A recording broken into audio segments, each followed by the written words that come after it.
গুলিবিদ্ধ হয়ে হাসপাতালে ভর্তি হয়েছেন বলিউড অভিনেতা গোবিন্দ।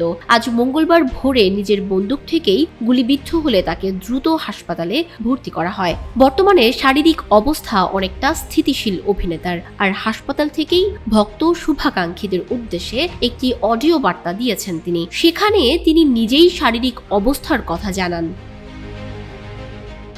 অডিও বার্তায় বলিউড অভিনেতা বলেন, আমি গোবিন্দ, আমার ভক্ত শুভাকাঙ্ক্ষী, মা বাবা ও ঈশ্বরের আশীর্বাদে ভালো অনুভব করছি।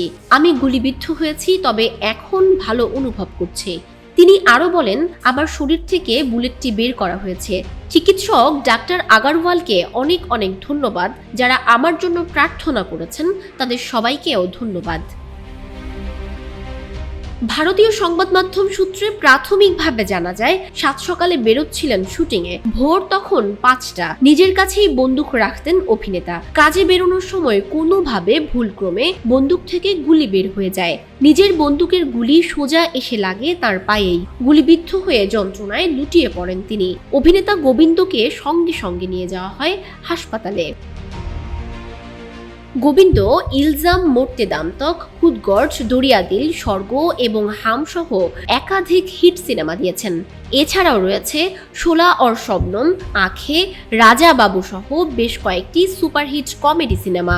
গোবিন্দ 2004 সালের নির্বাচনে জয়ী হন এবং 5 বছর কংগ্রেসের সাংসদ ছিলেন। সম্প্রতি তিনি শিবসেনায় যোগ দিয়েছেন।